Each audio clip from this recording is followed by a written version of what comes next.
The bright studio lights glared down as Karoline Leavitt adjusted her microphone, preparing for another routine Q&A. The audience murmured in anticipation, but nothing could have prepared her for what was about to unfold. Among the eager faces, a small boy, no older than 7, hesitantly raised his hand. His oversized sweater draped over his tiny frame as he clutched a microphone handed to him by a staff member. "Miss Leavitt," he began, his voice barely above a whisper. "Does God hear me when I cry at night?" A hushed silence fell over the room. Karoline's composed expression wavered, her hands tightening around the edges of her seat. She had faced tough political debates, fiery interviews, and heated confrontations. But this? This was different. The weight of the question hung in the air like an unspoken prayer, and for the first time in a long while, she found herself at a loss for words. The audience leaned in, waiting. How would she respond to a question that held the power to break or heal a young heart? The air in the studio was thick with emotion as Karoline Leavitt leaned forward, her usually poised demeanor shaken. She cleared her throat, searching the boy's face for understanding before speaking. "That's a very important question," she said softly. "What's your name?" "Daniel," the boy replied, gripping the microphone tightly. Karoline took a deep breath. "Daniel, I believe that God always hears us, even when we feel alone. Especially when we feel alone." "Why do you ask that?" Daniel's small shoulders lifted in a shrug, but his lips quivered. "Because sometimes—" He hesitated, glancing at the audience. "Sometimes I talk to him, but I don't hear him talk back. My mom says he listens, but I don't know." The audience remained silent, hanging on to every word. Karoline's eyes glistened as she folded her hands together. "Daniel, when you talk to your mom, does she always answer right away?" He shook his head. "Not always. Sometimes she's busy, or she just hugs me instead of saying anything." Karoline smiled gently. "Exactly. Sometimes love speaks without words.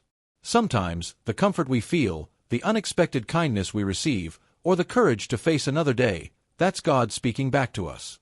It's not always a voice we can hear, but it's something we can feel."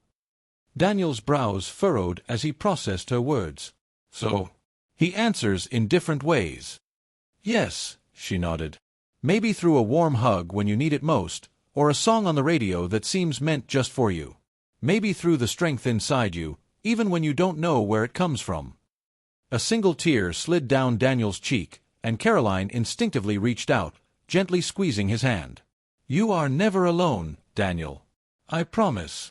The room remained eerily still, many in the audience visibly moved. Then, a ripple of applause broke out, growing into a standing ovation. Daniel wiped his eyes, offering Karoline a shy smile before returning to his seat. The host, momentarily speechless, cleared his throat. "I don't think any of us expected that moment today, but I think we all felt something special just now." Karoline nodded, blinking away tears. Sometimes, the most powerful questions come from the purest hearts. And sometimes, they remind us of what truly matters.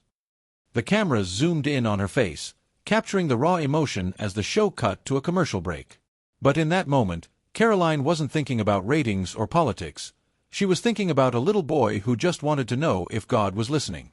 And deep down, she knew he was. The silence following the commercial break felt different. It wasn't the rehearsed, structured quiet of a television set. It was the weight of something sacred, something unspoken that everyone in the room was still processing. Karoline Leavitt, known for her sharp wit and political acumen, sat unusually still. She wasn't thinking about the next segment or the cameras capturing her every movement. Instead, her mind was on Daniel. Then, as if compelled by something greater, she turned back toward the audience. "Before we move on," she said, her voice steadier now but still thick with emotion, "I just want to say one more thing. Not just to Daniel, but to anyone who has ever felt unheard or unseen." She paused, searching for the right words. "There was a time when I asked that same question. A time when I felt like my prayers were just words floating into an empty space. But someone told me something that changed my heart forever. They said, when you feel like God is silent, He's actually working on something greater than you can imagine. And I've carried that with me every day since." The room was silent again, but this time, it was a silence of reverence. A silence of people absorbing a truth that resonated deep within them. Suddenly, Daniel's small voice broke through. "So, even if I don't hear him, he's still listening?" Karoline smiled, her tears finally spilling over. "Yes, Daniel. Always." In an unexpected moment, applause erupted once more, but this time it wasn't for show, it was raw, genuine. People in the audience wiped away tears, some holding hands, others closing their eyes as if in silent prayer. Daniel's mother, now visible in the crowd, covered her mouth, overcome with emotion. She mouthed a soft "thank you" to Karoline, who nodded in return. There was no need for more words, something unbreakable had been shared between them. The host, dabbing his own eyes discreetly, took a deep breath. "I think we just witnessed something truly special here today." Karoline turned to Daniel one last time. "You are never alone," she repeated, her voice gentle but firm. "And never stop asking questions. Sometimes, they lead us to the answers we need the most." Daniel beamed, his eyes still shimmering with tears, but there was something new in them now, hope. And as the cameras faded to black, that hope lingered in the air, imprinted on every heart in the room. As the show ended and the cameras powered down, the atmosphere in the studio remained charged with something indescribable, something deeper than words. Karoline Leavitt took a moment to compose herself, but the tears glistening in her eyes were not ones of sadness. They were the remnants of something beautiful: connection, faith, and hope reborn in the heart of a little boy and in everyone who had listened. Daniel stood by his mother, clutching her hand, his expression no longer uncertain but filled with quiet understanding. He had come seeking an answer, and in the most unexpected way, he had found something even greater: reassurance that he was never truly alone. Karoline approached him one last time, kneeling so they were eye to eye. "Daniel," she said softly, "never stop believing. Even when life feels heavy, even when you don't hear an answer right away, remember, sometimes the silence is part of something bigger. And you are never forgotten." Daniel nodded, his tiny fingers squeezing hers. "Thank you, Miss Leavitt." As he walked away with his mother, a renewed energy filled the air. The audience, no longer mere spectators, had been part of something transformative. Some wiped away tears, others sat quietly, reflecting on their own lives and questions they had once dared to ask.